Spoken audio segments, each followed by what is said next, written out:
오늘 이 새벽에 드릴 말씀은 시편 127편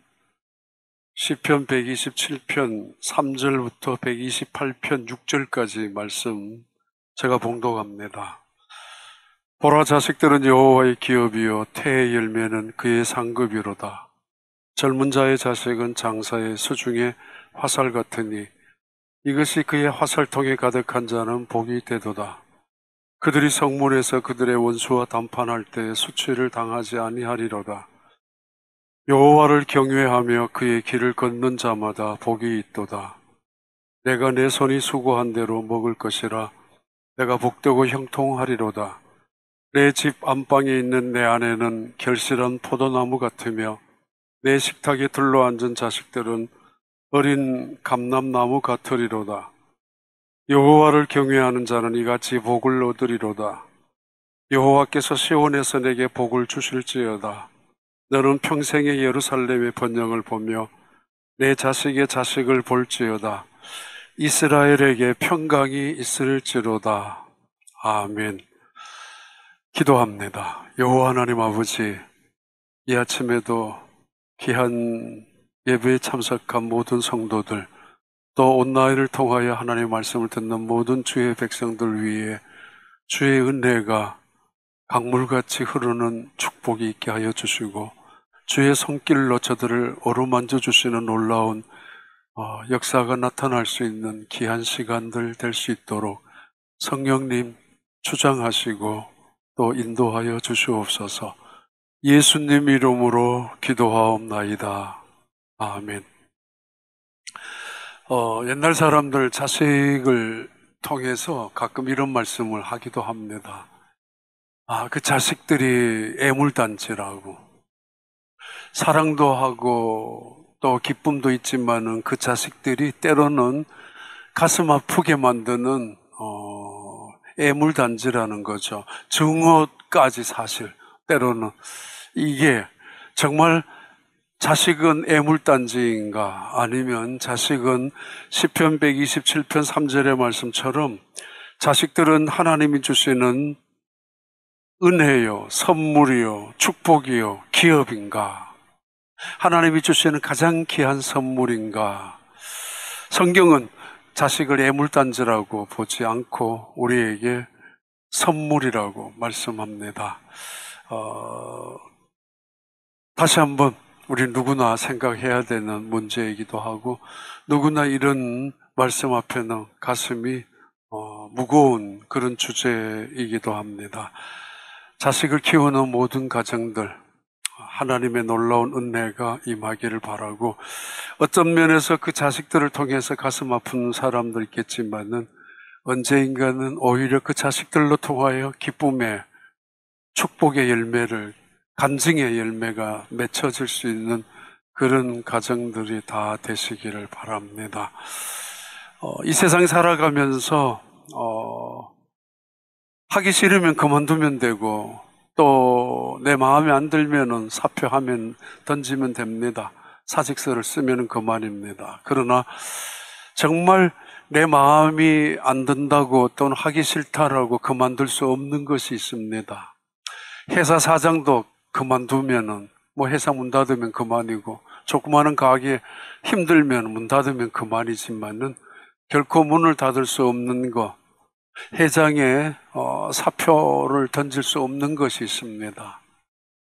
때로는 대통령도 하기 싫으면 그만둘 수 있죠.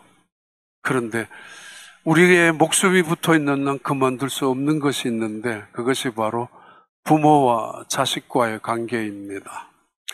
부부가 살다가, 그렇게 사랑하며 살다가 어느 때는 이혼할 수도 있지만은, 그래서 평생 원수같이 남남으로 지나기도 합니다.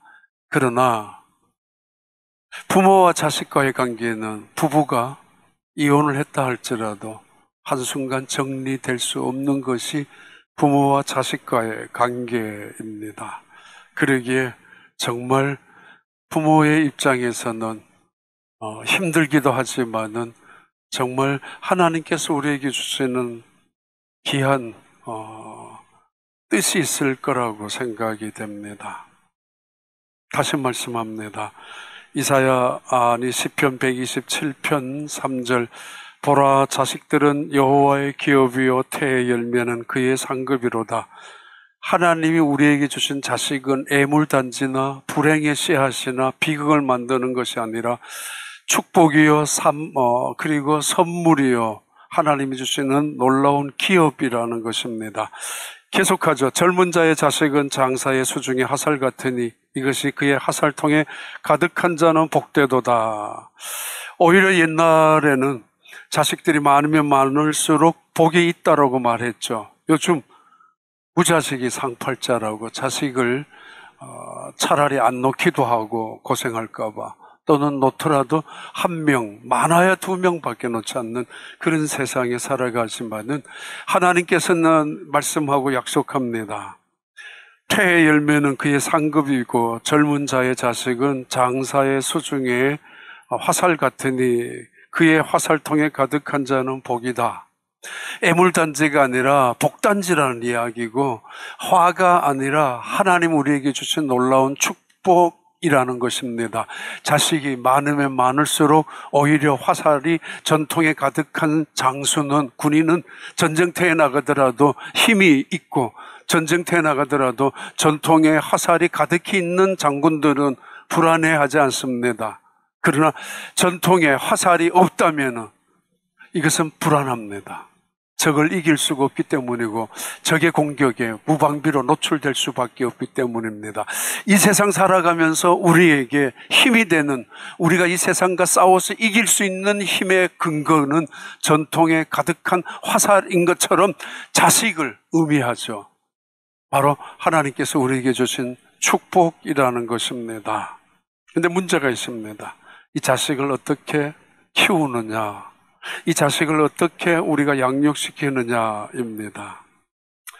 때로는 기쁨의 선물로 보지만은, 그러나 때로는 슬픔으로 보여질 때도 있고, 때로는 그 자식들이 행복한 마음을 안겨줄 때도 있지만은, 그러나 저 자식이 왜 우리에게 태어났는지 때로는 저주스러울 만큼 불행의 씨앗으로 비춰질 때도 있습니다.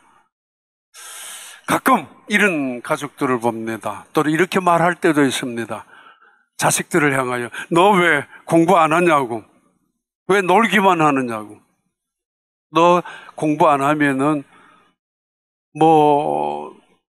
다른 사람을 보면서 저렇게 적골된다, 또는 너 공부 계속하지 않으면 내 죽는 꼴 보고 싶어?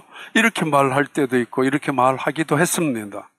혹은 너 이렇게 성적이 안 올라가면은 어떻게 할래? 너 이렇게 공부를 못하면 어떻게 해? 이러고도 잠이 오니? 이러고도 밥을 먹어? 이 밥이 목구멍에 넘어와? 나 같으면 죽겠다 이놈아. 이렇게 말하기도 하죠. 어떻게 잠을 잘 수 있냐고, 이 성적으로 이렇게 공부하면서. 자식들의 가슴에 못이 되는 말들이죠. 자식들 마음속에 실망을 안겨주는 부모님의 태도이죠.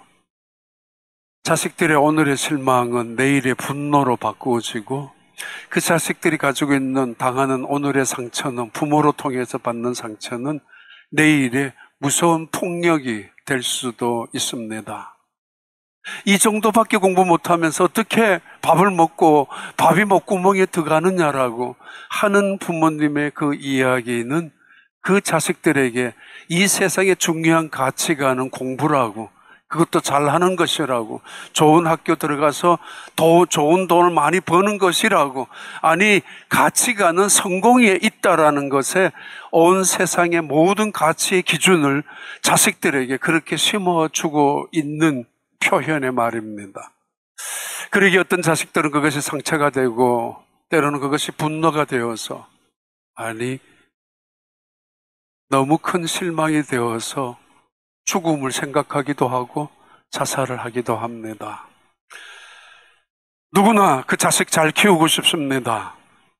그래서 치맛바람이란 말도, 아니 미국에 왔을 땐 헬리콥맘이라는 말도 듣고, 요즘은 잔디깎기 어머니라는 말도 합니다.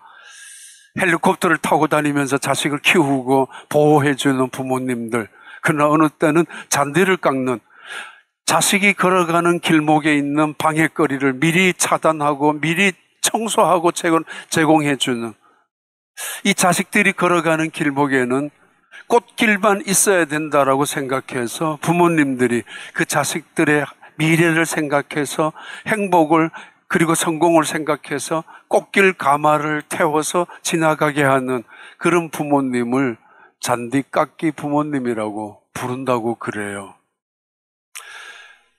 어쩌면은 그런 자식들이 땅에 살아가면서 어려움을 안 당할 수도 있겠지만은 만약에 어느 순간 어려움을 당했을 때 그들은 쓰러지고 맙니다. 청교도 신학자 중에 한 사람인 존 코튼이라는 사람이죠. 여호와를 경외하는 것이 지식의 근본이요. 그리고 그 근본임을 알고 깨달으면서 자식들을 향하여 공부를 시키는 이유, 공부를 해야 되는 중요한 동기를 부여해 주어야 하는데 뭐냐 하면은 바로 성경을 읽게 하기 위해서라고 말했습니다. 그들이 성경을 읽게 하기 위해서, 내 자식들이 하나님의 말씀을 읽게 하기 위하여 하나님을 배우고 하나님을 경험하고 하나님이 어떤 분인가를 알게 하기 위하여 그들에게 글을 가르치라고, 존 코튼의 이야기죠. 돈을 많이 벌기 위하여, 성공시키기 위하여 그들이 이 땅에서 대단한 지위에 올라가기 위해서 공부를 시키는 것이 아니라 토라를 읽게 하기 위하여, 성경 하나님의 말씀을 제대로 읽게 하기 위하여 그들에게 공부를 시키라고 그래요. 이 말씀은 가치관의 차이를 말합니다. 세상의 가치관은 힘을 의미하죠.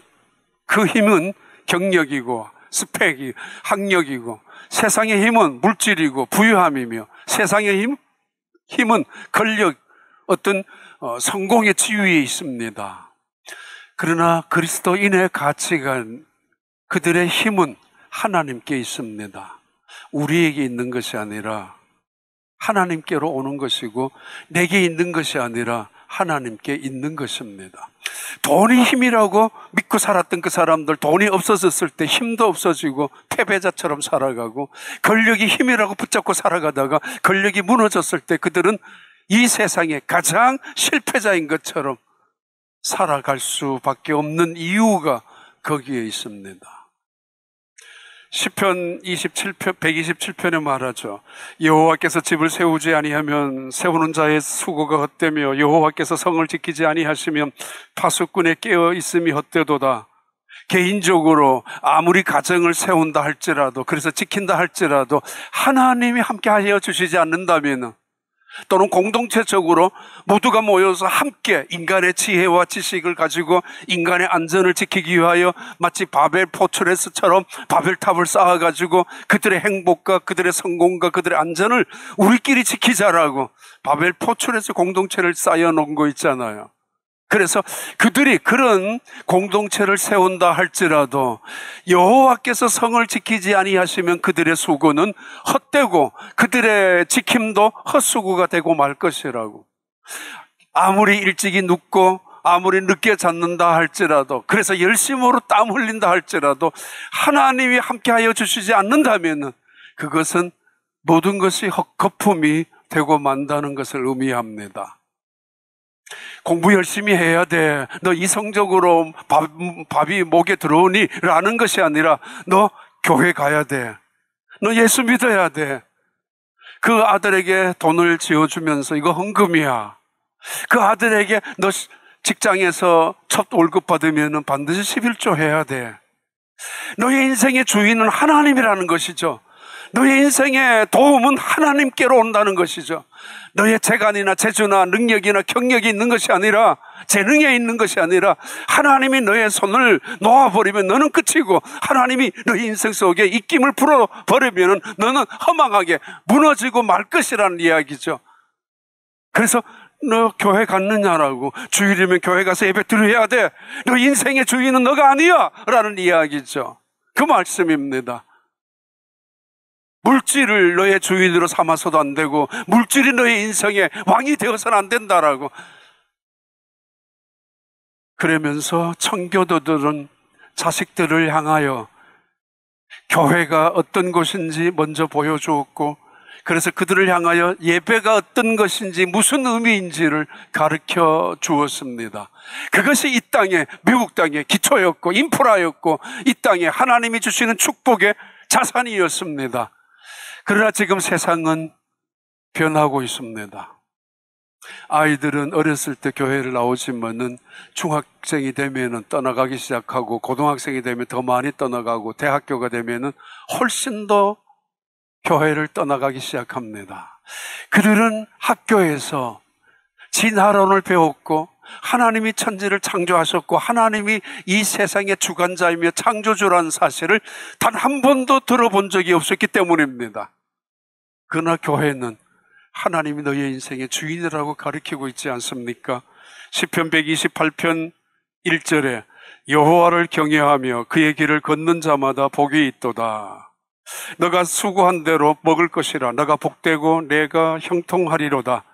하나님을 가르쳐주고 있습니다. 하나님을 떠나가면은 망한다는 사실을 가르쳐주고 있지만은 오늘의 세상은 하나님의 이름을 지우고 있고 하나님의 자리를 넘보고 있고, 아니 무너뜨리고 대적하고 살아가고 있습니다. 재난이, 재앙이 닥쳐오지만은, 속수무책으로 당하고 있지만은, 수많은 사건과 사고가 우리가 살아가고 있는 이 땅에 문명화된 최고로 고도화로 발달된 이 땅에 닥쳐오지만은, 그래서 코로나 바이러스 팬데믹 상황 속에 살아가고 있지만은 우리는 어쩔 줄 몰라 하고 살아가고 있지 않습니까? 어느 나라에 제1차, 2차 세계대전 전쟁이 터진 것도 아니지고, 어느 지역에 테러가 일어나서 폭탄 테러에 의해서 수많은 사람들이 다치고 건물이 무너진 것도 아니지만은 우리는 격리되고 봉쇄되고 그런 모임의 자리에 주저하고 있는 세상에 살아가고 있습니다. 토네이도가, 쓰나미가, 허리케인이, 태풍이 불어닥쳐서, 아니 화산이 폭발해서 온 세상을 뒤덮은 것도 아닌데 눈에도 보이지 않는 바이러스 하나로 인해서 온 세상, 남아프리카에서부터 유럽까지, 남아메리카에서부터 카나다, 알래스카까지, 아시아까지 전 세계가 봉쇄되고 있습니다. 그게 인간의 힘입니다. 인간의 연약함을 깨달아야 합니다. 이것이 우리가 자식들에게 보여줘야 될 믿음입니다. 믿음의 모습이죠. 아이들은 앞마당에서 자라는 것이 아니라 주로 뒷마당에서 자라는 법이죠. 부모님의 앞모습을 보고 배우는 것이 아니라 부모님의 뒷모습을 보고 배우고 있는 것입니다. 그 가정의 앞마당은 대부분 전시용이죠. 홍보용이죠. 상장도 걸어놓고 거실에 사진도 찍어놓고 우리 가정은 이런 가정이라고 홍보도 하고 전시도 합니다. 그러나 정작 아이들은 그 거실에서만이 아니라 뒷모습, 아버지 어머니의 진실된 겸손한 신앙의 모습을 보고 뒷마당에서 자라나는 것입니다. 이삭도 아브라함을 통해서 때로는 잘못된 뒷모습을 통하여 반복된 실수를 저지를 때도 있었고, 성경 속에 나타나는 많은 사람들, 사무엘의 가정이나 엘리의 가정도 그랬었고, 때로는 다윗의 한 가정 안에서도 일어난 모습이, 다윗은 백성들 앞에서 앞모습 속에, 앞마당 속에서 위대한 군주로 대단한 임금으로 보여졌었겠지만은 정작 자식들의 모습 속에 비춰진 뒷모습은 그 자식들 속에는 암투가 벌어졌었고 그 자식들은 서로 질시하고 반목이 이루어진 불행한 가정이 되고 말았습니다. 아담도 마찬가지였잖아요. 아담의 아들들 중에 살인자가 되었고 피해자가 나타나는 가정도 있지 않았습니까? 우린 자식을 키우면서 무거운 말들이 있습니다. 문제와 부모는, 문제 부모는 있어도 문제 자식은 없다라고. 문제 자식이 있는 이유는 문제 부모님 때문에 문제 자식이 일어났다는 이야기죠. 그래서 가슴 아파하는 자식을 두고 우리는 더 큰 가슴을 아파하죠. 이게 내가 문제가 있지 않느냐라는 이야기 때문입니다. 좋은 부모님 밑에 좋은 자식이 나오는 법이고 나쁜 부모님 밑에 나쁜 자식이 나온다는 이야기이기 때문입니다. 그러나 때로는 좋은 자식이 나쁜 부모 밑에도 태어나고 나쁜 자식이 좋은 부모 밑에 태어날 수도 있습니다. 아무튼 우리는 자식의 문제만큼은 결코 누구도 자신할 수 없다라는 이야기입니다. 윌리엄 퍼킨스 이렇게 이야기하죠. 우리는 경건한 자녀를 키워야 합니다. 그것이 하나님께서 우리에게 주신 사명이기 때문입니다. 그러기 위해서는 경건한 가정을 만들어야 합니다. 이 경건한 가정을 만들기 위해서는 이 경건한 가정이 경건한 교회처럼 이루어져야 가능합니다. 윌리엄 퍼킨스의 이야기입니다.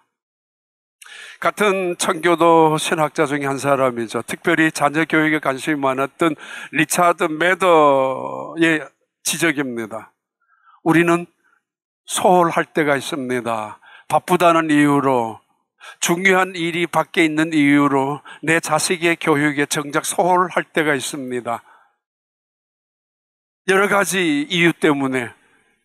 그러나 그 순간에 우리는 우리의 자녀들이 나는 외롭다라고, 나는 돈보다가 아버지를 원한다고, 나는 다른 어떤 일보다는 내 엄마를 원한다라는 부모님의 울부짖음을 들어야 합니다. 자식들의 울부짖음을 들어야 합니다.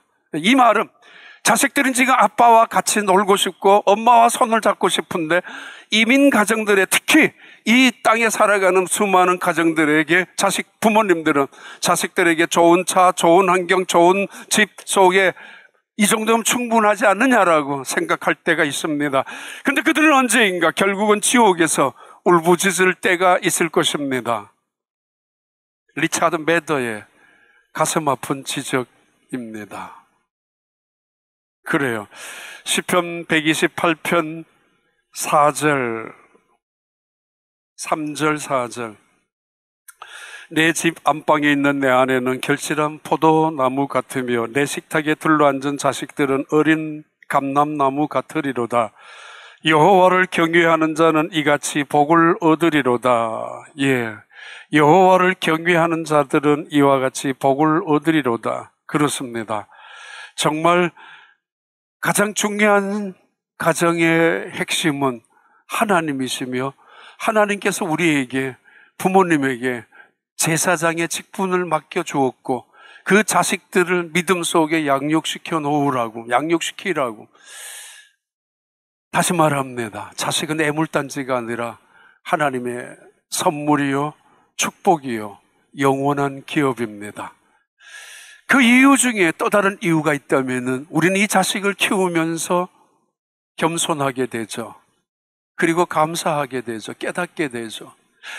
아무리 돈이 있다 할지라도 돈으로 자식을 키울 수가 없고, 때로는 아무리 내가 정성을 쏟는다 할지라도 부모의 정성으로도 되지 않는 일이 자식 교육이기 때문입니다. 그래서 결국은 하나님 앞에 나 자신을 바라보는 것이고 마침내는 하나님에게 모든 것을 맡길 수밖에 없는 것입니다. 겸손하자는 거죠. 그리고 작은 일에도 감사할 수밖에 없다는 거죠. 더 나아가서 자식을 키우면서 정말 깨닫는 것 중에 하나가 기다림이고 인내입니다. 자식이 깨달을 때까지, 돌아올 때까지. 아버지가 집을 나갔던 둘째 아들을 기다렸습니다. 언제까지요? 돌아올 때까지요. 언제까지요? 눈 감을 때까지요. 몇 시간 기다리고 문을 닫고 오늘 내일 이 정도면 기다려, 다음부터는 안 돼, 너는 내 자식이 아니야, 다시는 너는 내 앞에 나타나지 말라라고, 내가 이만큼 할 만큼 했고 난 이만큼 너를 책임졌으니까 이제는 너가 알아서 하라고가 아니라 끝까지입니다. 그가 돌아올 때까지이며 그가 하나님 앞에 세워질 때까지입니다. 그렇게 기다리는 것, 그것이 우리에게 주시는 하나님의 은혜라는 거죠. 진정한 기다림이 뭐냐? 인내는 뭐냐는 사랑 때문에 가능합니다. 아내도 사랑하는 남편도 불가능하지만 내 자식만큼은, 내 핏줄만큼은 가능합니다. 사랑할 수밖에 없는, 부모라는, 아버지라는, 어머니라는 이름을 결코 지울 수가 없기 때문에, 결코 끊을 수도 없기 때문에, 그래서 끝까지 기다리는 것이고 끝까지 참을 수밖에 없는 것입니다. 그 흐름 속에는 사랑 때문입니다. 하나님은 우리에게 자식을 주시면서 시편 127편에 세 가지 H를 말합니다. 그리고 128편에 세 가지 3H인데, 하나는 heritage, 두 번째는 helpers, 세 번째는 happiness. 자식은 우리의 기업이고, 자식은 우리의 도움이며, 자식이 우리의 전통에 가득한 화살처럼, 자식은 우리의 행복이고 기쁨이고 즐거움이고 평안이라는 거죠. 하나님은 그런 의미에서 우리에게 자식을 맡겨놓고 우리에게 주신 것입니다. 그리고 우리는 자식을 통해서 믿음을 배웁니다. 순종을 배웁니다. 이 자식의 모습, 하나님 앞에 나의 모습이죠. 속을 썩이고 불순종하고 때로는 멀어지기도 하고 때로는 빗나갈 수도 있는 그 자식, 도저히 내 힘으로는 어떻게 감당할 수도 없는 이 자식, 눈물도 흘려보고 피눈물도 흘려보고 가슴을 치면서 내 죄인 양 끌어안아도 보았지만은, 때로는 이게 어떻게 저런 자식이 내게 태어났는지, 저런 자식이 우리 가정에 있는지라고 말하겠지만은, 그러나 따져보면은 바로 그 모습이 하나님 앞에 나의 모습입니다. 하나님 앞에 불순종했던 나의 모습이고, 하나님 앞에 엇나갔던 나의 모습이고, 부르면 부를수록, 찾아오면 찾을수록, 은혜를 주면 줄수록 오히려 더 빗나갔던 모습이 바로 그렇게 살아왔던 우리 자신의 모습일 수도 있습니다. 바로 그 순간 우리가 깨닫고 순종을 배우는 것이고, 그래서 진실한 믿음의 자리로 우뚝 세워지는 것, 그것이 하나님께서 우리에게 자식을 주신 이유이고, 그 자식이 우리에게 선물일 수밖에 없는 것, 축복일 수 있는 이유는 믿음을 배우고 그리고 순종을 배우기 때문입니다. 그 자리에서 결국은 그 모습 안에서 하나님의 놀라운 은혜를 경험하게 되죠. 이런 일이 있었죠. 뉴욕에 1858년도에 어렸을 때 소아마비로 자라난 한 아이가 있었어요. 소아마비로 걷지도 못하죠. 시력도 나빠져 있죠. 천식으로 힘도 없죠. 그 힘이 일어서지도 못하고, 그 힘이 촛불 하나도 끌 수 없는 힘이었어요. 그런데 그가 11살 때 아버지가 그 아들에게 이렇게 말했습니다. 아들아, 너가 이렇게 약하지만은, 이렇게 장애가 있지만은 난 너를 사랑하는 아버지야. 난 너를 포기할 수 없어. 그리고 너에게는 이게 장애일런지 모르지만은 하나님께서는 너에게 이런 모습을 주신 이유는 축복이야. 이건 은혜이고 선물일 수 있어. 너에게 달렸다고. 바로 그가 23세에 23살 때 뉴욕의 의회 의원이 되었고, 그는 28살에 뉴욕의 시작이 되었고, 그리고 주지사가 되었고 부통령이 되었고, 미국의 기적같이 3선 대통령이 되었던 루즈벨트 대통령이었습니다. 그는 11살 때 아버지로부터 들었던 그 이야기를 붙잡기 시작하고 하나님을 신뢰합니다. 그리고 하나님을 자신의 도우심으로 붙잡았습니다. 아버지가 말했거든요. 너의 도움은 이제부터는 하나님이라고, 너의 장애는 하나님이 주신 축복이라고. 이것을 힘으로 삼을 때 하나님은 너를 오히려 온 세상에 가장 존귀한 자로 세워지게 될 것이고 세울 것이라고. 그래요. 그는 노벨 평화상도 수상한 사람이고, 1930년대에 미국의 그 엄청난 세계 공황에 이루어졌을 때 미국 경제 공황을 극복시켰던 놀라운 위대한 지도자, 지도력을 2차 대전도 승리로 이끌었고 경제공황도 극복시켰던 놀라운 대통령, 리더십을 갖고 있었던 대통령이 루즈벨트였습니다. 근데 그는 정말 약자였습니다. 불구자였습니다. 휠체어에서 조금도 일어설 수도 없는 그런 연약한 몸이었지만은 아버지로부터 배웠던 하나님이 너를 지켜주시는 자라고 너의 힘이 되는 분이라고 배웠던 그는 그때부터 인생을 바꾸기 시작을 했습니다. 여호와를 경외하는 자는 이같이 복을 얻으리로다. 그렇습니다. 여호와께서 시온에서 내게 복을 주실지어다. 너는 평생의 예루살렘의 번영을 보며 내 자식의 자식을 볼지어다. 이스라엘에게 평강이 있을지로다. 아멘. 이민 땅에 살아가면서 우리의 모든 수고와 우리의 모든 노력들이 결코 헛되지 않게 하기 위해서는 우리의 자식들이 그 자식들의 기업이 이 땅에서 믿음 속에 든든히 우뚝 세워질 때만 가능합니다. 하나님이 축복하여 주시는 우리 이민 2세, 3세, 특히 우리 한인 교포, 미국 교포, 우리 동포사회 속에서 위대한 하나님의 일꾼들이 놀랍게 일어나는 놀라운 청교도의 그 신앙의 정신들이 우리 한인 교회 뿌리를 통해서 한인 이민 사회를 통해서 다시 한번 재각성이 이루어지는 놀라운 영적의 부흥이 이루어지는 그런 교회들이 되도록 우리 교회뿐만 아니라 미주 한인 사회에 퍼져 있는 수많은 교회들마다 놀라운 그 자녀들이 하나님의 축복 속에서 자라나는 영광스러운 믿음의 자손들로 이 땅에서 승리할 수 있는 하나님의 사람들, 그런 가정들이 다 되시기를 진심으로 축복합니다. 기도합니다. 하나님 아버지 감사합니다. 이민 교회로 살아가는 모든 가정들마다 아픔이 있고 때로는 슬픔이 있고 눈물도 있습니다. 하나님, 이 모든 아픔과 슬픔이 눈물들이 결국 기쁨과 찬송과 승리의 간증으로 변할 수 있도록 은혜 베풀어 주시옵소서. 더 이상 우리의 자식들이 애물단지가 아니라 하나님이 주신 기업이요 선물이요 우리의 면류관이요 축복이 되게 하여 주옵소서. 그 말씀을 선포하고 그 신앙을 보여주며 그렇게 가르치며 그렇게 그들에게 간증하며 살아갈 수 있는 온 가정 모든 교회가 되게 하여 주셔서 이 땅에서 자라나는 우리 특별히 우리 한인 2세, 3세 자손들 속에 위대한 그리스도인의 놀라운 지도자들이 이 땅에 태어나서 때로는 국회의원, 상원의원, 하원의원, 아니 때로는 부통령, 주지사, 대통령까지 일어날 수 있는 우리의 자손들이 되게 축복하여 주시옵소서. 예수님 이름으로 기도하옵나이다. 아멘.